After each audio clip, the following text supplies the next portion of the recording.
Okay everyone, so welcome to another example of our float property exercises here. And I'm really hoping that you're now getting some of the ideas on how to maximize the use of the float property and what are the probable instances that you will need to maximize the use of the float property. Now in this next lesson, I want to show you here a way on how to maximize the use of the Clearfix hack, which is a way for an element to automatically clear its child element so that you don't need to add additional markup. And this is generally used for float layouts where elements are floated to be stacked horizontally. The clearfix hack is a CSS technique that is used to solve a problem having to do with floated elements. Now let's go here in our example number 5, and let's go and create an example here of an image gallery that will be floated horizontally on our screen. So the clearfix is a way to combat the zero height container problem for floated elements, because once we use the float property, the height collapses when all of the child elements are floated, and we can see that the height becomes 0. The clearfix hack will be appending the pseudo element after the element, which will then clear these floats. So what we can do is to use the after pseudo element. Now what I want to do here is to create a UL element, and inside of that I would want to have at least 6 lists of items that will contain an image in each of the list items.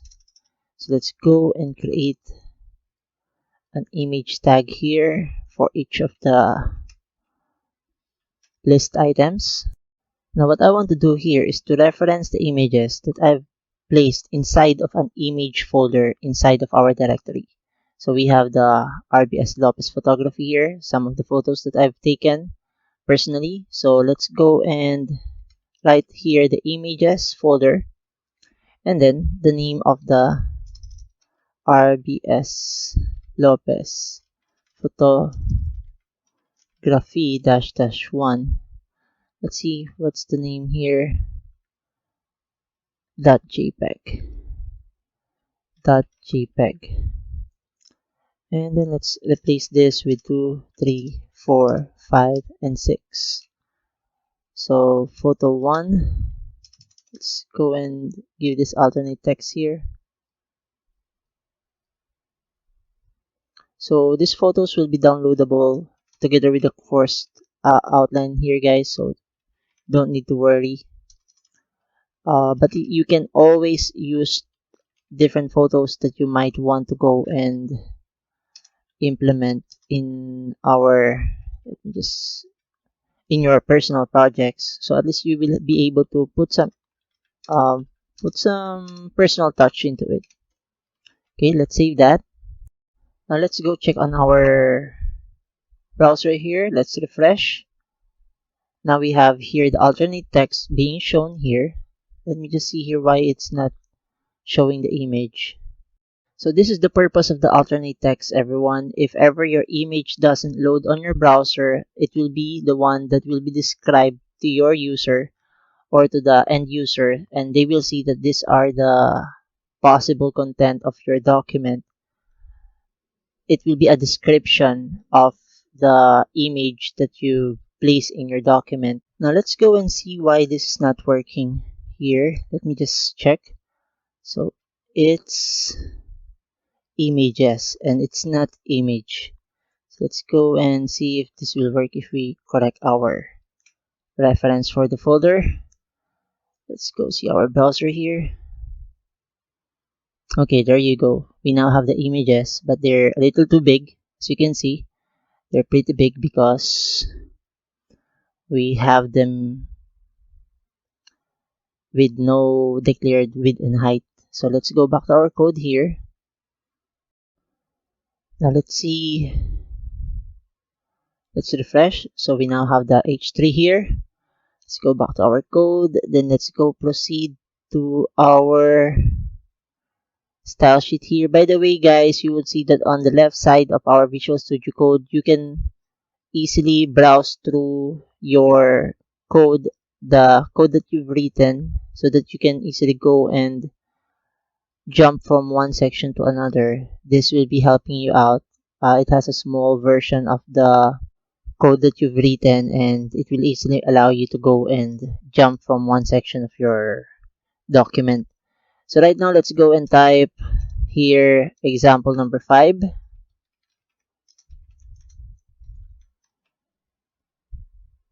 Let's go and select our UL element and give it a width of 90%, which will be allows us to create 3 columns. Let's see. Let's go and give this a margin of 1 rem auto. Let's also give it a border of 1 pixel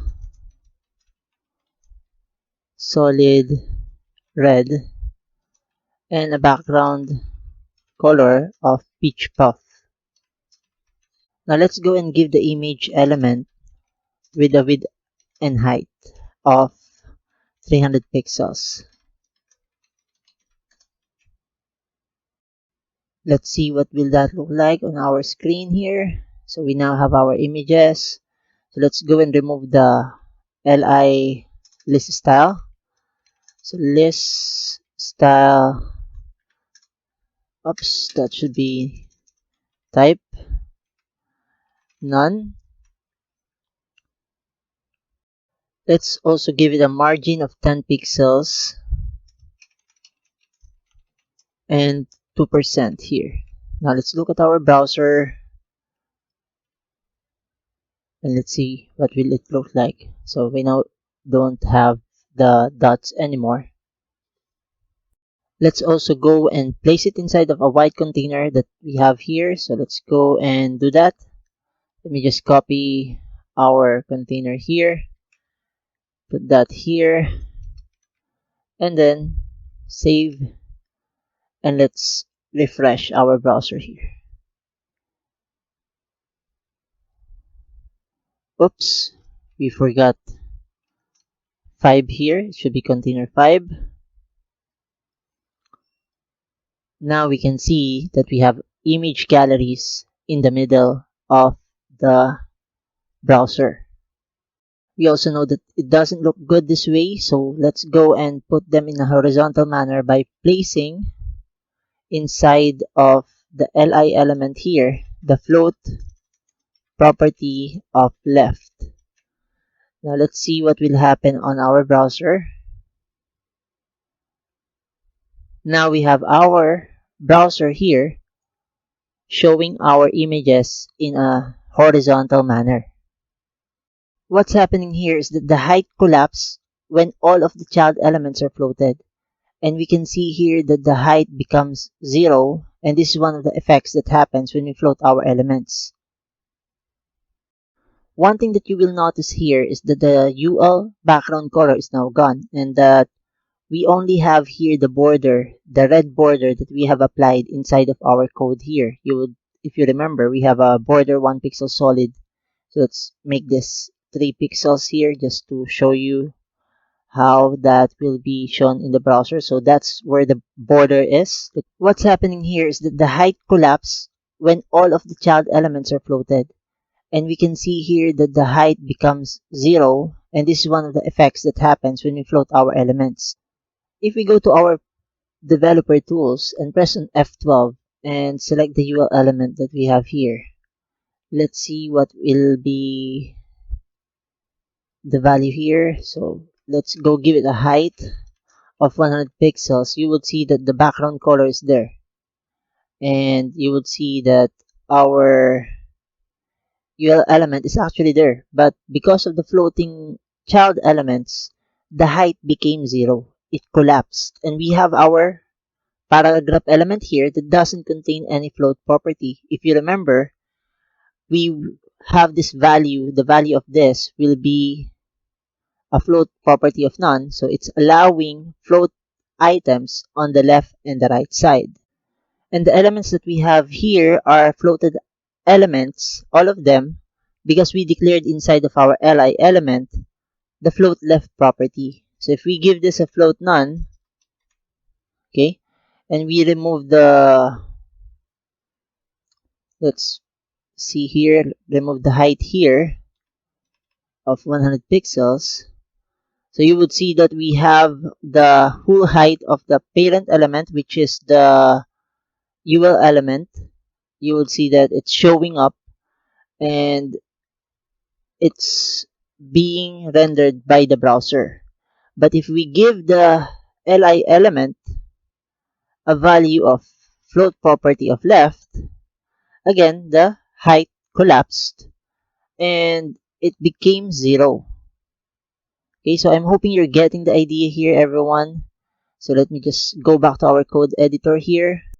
You would see that we are now applying all of the things that we have discussed in the previous lessons.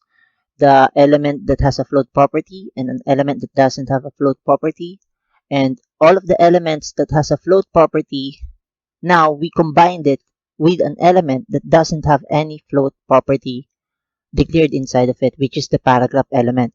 So what will happen if we go and put this on the right side of the browser? So let's see what will happen on our browser. So if we go check our browser here, you will see that we floated our elements here to the left of the browser. So we have box 1, box 2, box 3, box 4, box 5, box 6, and then the paragraph element that we have in our code below the UL element. So if we go and refresh this, because we placed the UL elements list item to the right side, we now have box 1, box 2, box 3, box 4, box 5, box 6, and then the paragraph element after the UL element. So this is just a combination of the lessons that we've had so far.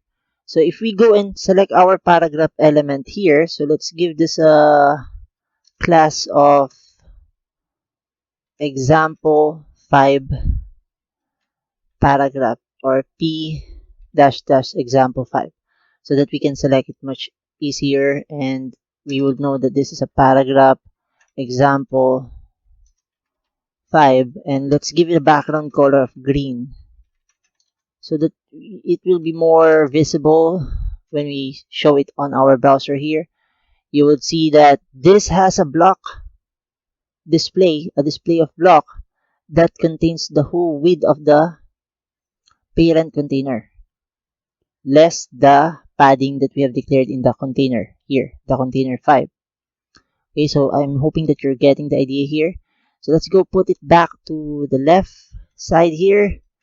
And now, one of the ways that we can do this will be to go and select the paragraph element and then give it a clear both, right? So if I go back to our code editor and refresh this, we will now see that the paragraph element is below the gallery that we have here. If you remember, the paragraph element here doesn't have any float property declared inside of it, and based from the documentation that we had in w3schools.com, it says that if we give it a value of both the clear property that we declared inside of this paragraph element, it will not be allowing any floating items on both its sides, the left side and the right side. That's why it's being placed below the images that we have here, which are floating items or floating elements. Now, the next thing that we want to do here is to minimize the markup or the instructions to the browser. And so that we can do that, we can just go and apply the Clearfix hack inside of the UL element or the parent element that is containing the items that are floating. So instead of placing the clearboat property inside of each of the elements that are not floated, let's go and apply the Clearfix hack. Let's go to our UL here and let's give it a class of Clearfix. Okay, so we will be placing here the Clearfix. So this is a class name that we would want to give the UL element here. So let's go and place that inside of our UL element, class Clearfix. So you can use other customized names, guys, but this is the common name that we use so that we will be reminded that this is a Clearfix hack that we are using, that we will be implementing. So that's just the convention, but you can call this anything. One keynote to remember here is that instead of us using the Clearfix class name here to target the UL element, we will aim to target the pseudo element of the UL element. So that just means that a pseudo element is usually used to style specified parts of an element. So if I go and open our documentation here, pseudo elements, it will tell you that CSS pseudo element is used to style specified parts of an element. For example, it can be used to style the first letter or line of an element, insert content before or after the content of an element. So if we go, and I actually already opened up here the other documentation. As I've said, you need to compare and try to evaluate which of the documentations that are being explained is much easier for you to understand. So here, a CSS pseudo element is a keyword added to a selector that lets you style a specific part of the selected elements. For example, first line can be used to change the font of the first line of a paragraph. So let me just show you here an example.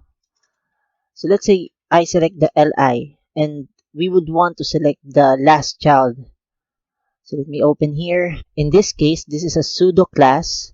So the last child CSS pseudo class will be representing the last element among a group of sibling elements. So this will be focused on selecting the last element among a group of sibling elements. So in the list item that we have here this list item, the item number 6, which is the last element inside of the UL element, and it has its sibling from the LI 1, 2, 3, 4, 5 here. So we would want to select this specific last child. Okay, so I'm hoping that you got that idea. So here, let's go and select the last child here, and then let's go and give it a float none. Let's see what will happen. You will see here that the last element doesn't have any float property inside of it, and that is why the height now, the border, and the height of the parent container, which is the UL element, is now occupying the space here up to the last child. This just means that the border has to go this last element that is not floated. What we want to do here is not to treat this differently from the other elements that we have here.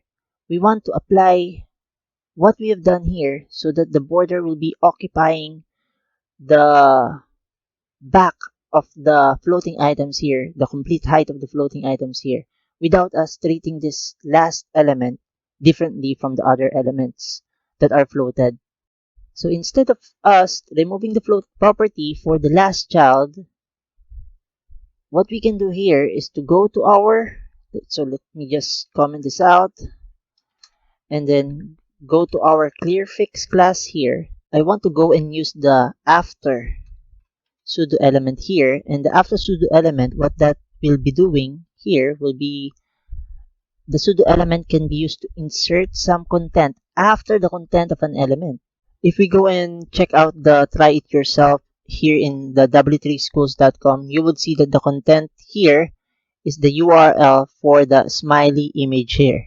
So we can see here the H1, and we don't have any image element here, but it was able to render the smiley.gif here through the use of the content attribute with the value of URL smiley.gif. So now what we want to do is go and put the content here, and just for example purposes, let me just go and place here some text sample, and then let me save that. Now let's go to our browser and then refresh it, and you would see that the border is now containing the text sample here that we declared inside of our Clearfix. if we go back to our browser here and then check the developer tools and then select the text sample here, the UL, and go down the after pseudo element, we can see that we have the content text sample here, and you would see that it has a display property of inline and a float property of none. So take note that the after pseudo element has a display property of inline and a float property of none. And that is the reason why the text sample here is being wrapped up here, because it is after the last li element that we have here. It was added content after the last element, the li element that we have here, the box 6. Now let me go and show you some things here. So if I go and try to select the li element here and then float this to the right, let's see what will happen on our image gallery here. We can see that the text sample went to the left side of the floating items on the right side of the browser. So you would see here that the text sample here is being treated as if it's a different element, as if it's an additional element after the li element, which is the last child of the ul element. The last child of the ul element, which is the box 6 that we have here. Okay, so I'm hoping you're getting the idea of the content property and why we are using it. And if we give this content property, let's go back to the after element here, and we give it a clear both, let's see what will happen on our browser. And let me just go and bring this back to the left side here, then go back to our clear both, and let's also give it a display of, let me just display of block. Let's see what will happen on our browser. So you would see now that we did not have to remove the float from the box 6, and it went down here, and we were able to clear the floating elements. We were able to declare to the browser that we don't want any floating items on both sides of this additional content that we have here, which is the text sample. I'm hoping you're getting the idea here, everyone. So we now know that we have declared the text sample's clear property inside of it, inside of the Clearfix hack, and now we were able to go and remove it from the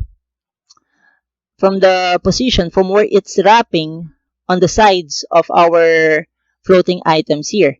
Similar on how the paragraph here, which doesn't have any floating items or doesn't have any floating property declared inside of it. And if we try to go back to our code here, let me just go and refresh this, so at least we won't need to go and you would see, everyone, that we did not do any changes in our main code. And in the developer tools here, once we do any changes here for testing, that will not be affecting our main code. So just remember that. That's why I'm saying that the developer tools here will be very, very useful, especially if we are going to be testing out things, if we would want to go and tweak things around in our website. So before we go to our main code, we were able to test out first on what will that look like once we go and work with our developer tools here. So let me just go back to our code editor. Just remember that we will need to declare the content property here so that we will be able to go and add an additional content. Otherwise, the pseudo element will simply not appear on the page. So before we go and proceed with some of the other things here, I just want to show you here what will happen to the paragraph inside of our browser once we try to remove the clear both property. And if you remember, this is an element that doesn't have any floating property inside of it. And this additional content here also doesn't have any float property declared inside of it, inside of our Clearfix hack class name. So as I've said, we are using the Clearfix hack here to select the after pseudo element. And we know that the pseudo element, the after pseudo element, is inserting some content after the UL element. If we go back again here, I'm just going to reread the documentation here. As I've said, this is going to be an important part of your learning journey, and you rereading certain documentations for you to try to analyze and evaluate what is happening inside of your code. So again, the pseudo element the after pseudo element can be used to insert some content after the content of an element. And that's what's happening right now. So if we go back to our Clearfix here, and then we give it remember the property of our text here. Let's go back to our text sample here. We know that the UL after is an inline element, and we don't want that because that will be placing our elements in a horizontal manner. And we want it to go down here so that we will be able to occupy the whole space of our image gallery here. So we have two values that we can use. We can either use the display block or the display table. This is just the conventional way that is used by most developers, and this is the simple standard version of the Clearfix. And of course, what we want to do here is to go and apply what we have been applying in some of our other elements here once we want them to not allow floating items and we would want them to go down below the floating items. We apply the clear property with the value of both. So if we go back to our code editor here, you would see here that we were able to solve the problem of having our text sample wrapping on the sides of our floating elements. Now, one note that we need to do here is, of course, try to remove the text sample here because we know that this is just a text sample, and the conventional way on using the content property is to not include any content inside of it. So that just means we will need to remove this.